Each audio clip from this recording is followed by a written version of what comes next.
Retro enthusiasts are always stumbling across weird and unique CRTs. If you're lucky, they have inputs that support higher quality like RGB SCART, component video, or S-video. But have you ever stumbled across an awesome old CRT with only antennas and not even wired RF screw-down terminals?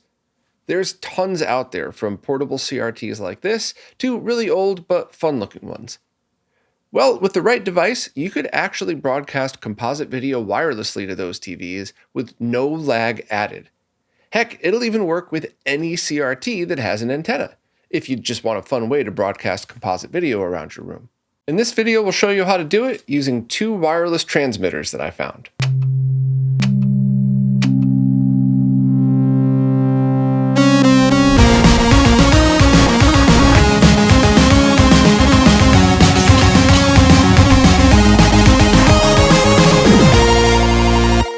So here's how all this came about. I recently did some videos about cheap ways to connect HDMI equipment to CRTs, and one of the methods I demonstrated used this wireless RF transmitter. When I was testing this thing, I thought the AV ports were useless.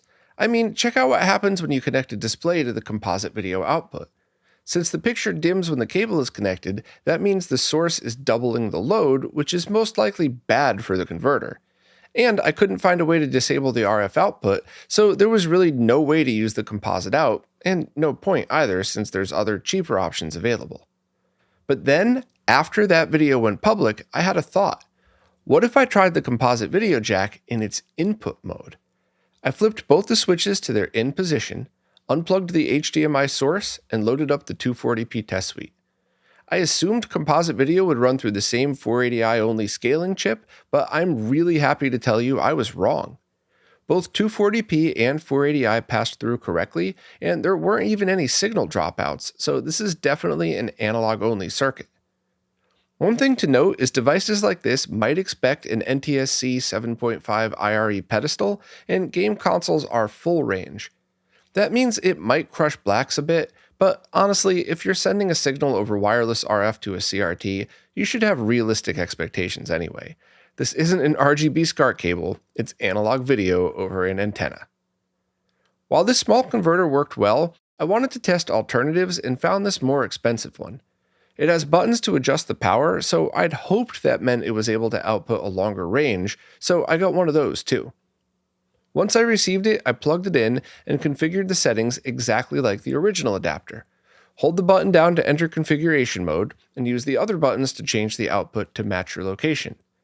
I used VHF, then set it to N for NTSC. I set the video frequency to 192.25 and audio to 4.5, which sent the signals to channel 10 on my TV. Then I just pressed the button in front to toggle between HDMI and AV input modes. Next, I set my TV to channel 10 and waited for a signal. This larger box definitely takes longer for an image to appear on screen than the small box does, and it often loses signal right away. You basically need to let it warm up a bit, and that might be because this design's more powerful transmitter requires more time to build up the higher voltages, because it definitely has a more powerful transmitter. Even after leaving it on for a while, just touching the case can either cause or remove interference, so I think there might be something wrong with the one I received. Let me know in the comments if yours works the same way. Also, those buttons to increase or decrease the power didn't seem to do anything at all. Even though the number is changing on the device's screen, nothing changed on the CRT it was broadcasting to. That's disappointing, as I bet that could have been a useful feature. I was really hoping maybe I just got a defective unit, so I wanted to open it up. While I didn't do a deep dive analysis and start checking traces or anything, the visual inspection didn't show anything obviously wrong with it. There certainly wasn't any loose cable or cracked PCB or anything like that. So I tried it again without the case on, and it was still a bit finicky to get started, but it did seem more stable overall. I'm not sure if there's a grounding issue to the case or something, but if you want to try one of these and you have issues, just try taking the case off. Just be careful because that little heatsink does get very hot. But when it did work, it was about the same quality as the other smaller one. Once again, please let me know if you own one and if yours works better. I really want this one to be an option for people. So that's about it. Once it's all running, it works basically the same as composite to wired RF conversion like you would do with a VCR. And in fact, if you have consoles like the Atari 2600 that are RF only, you could run that RF output into a VCR, take the VCR's composite output, and put it through one of these converters to get wireless RF, all with no lag added. I actually have a whole video showing how to do that, as well as a bunch of other nerdy stuff you could do with a VCR and scaler, and everything in that video would apply here too, so give that one a watch as well. So I said at the beginning of this video that these adapters are zero lag, but as always, I have to prove it to you. So I ran a time sleuth lag testing device through an HDMI to component video converter, then ran the green line from the component video output to this RF transmitter. This will only pass black and white video, but that's all we need for an accurate lag test. And as you can see here, we're reading 0 milliseconds of lag. The numbers on the right are microseconds, and those would mostly be 0 if I can get the lag tester up by the overscan area. As we switch to 480i, there's a few things to note. First, there was 0 delay between 240p and 480i. Also, if you look closely, you can see the lines of data get thinner, which is a result of 480 interlaced fields being drawn as opposed to 240 progressive scan lines. That, coupled with the fact that this is still showing 0 lag, means we've once again proved it's properly interpreting both progressive and interlaced sources, something it can't do in HDMI mode. Even though both of these boxes probably have the same chips in them, I wanted to double check the big transmitter too. It works exactly like the small one, with 0 lag, 0 delay when switching between 480i and 240p, and both signals are processed correctly. Just for posterity, I also wanted to lag test the bigger adapter's HDMI input, and as expected, it's mostly the same as the other one. The lag varies between 1 and 2 frames. It's a little more stable at 480p, but still varies slowly. And while there's 0 reason to send 480i through this HDMI port, that's a lot laggier.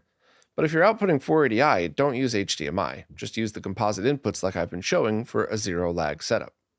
So there you go. These tests prove that as long as you're using the composite video inputs of either of these video transmitters, then they are 0 latency devices. And if you use the HDMI inputs, it's got about the same amount of lag as all of the other cheap downscalers that I reviewed in the previous videos.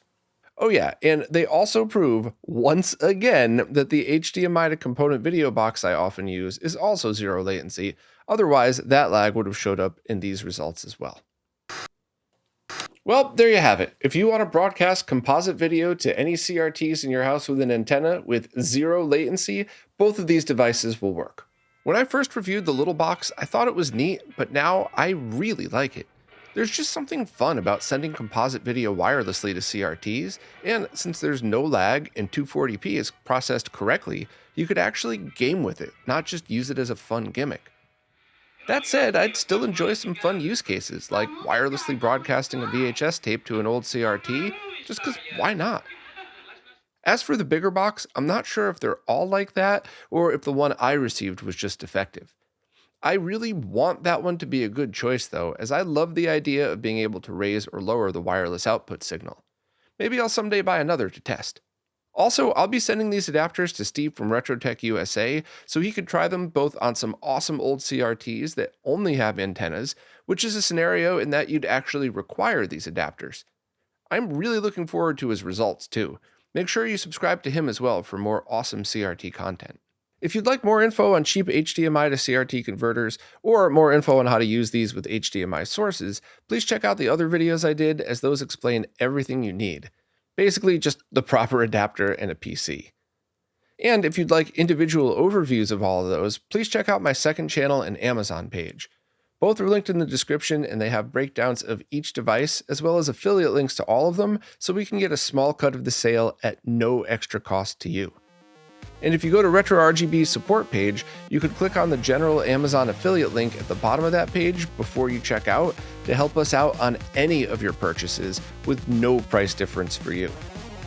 Of course, monthly support services are what keep all this testing going, and there's links to all the services I use on the same page. And if you'd like to advertise to everyone around you that you're a fellow nerd, we've got some awesome RetroRGB merch available as well. Anyway, thanks so much for watching, and I'll see you next time.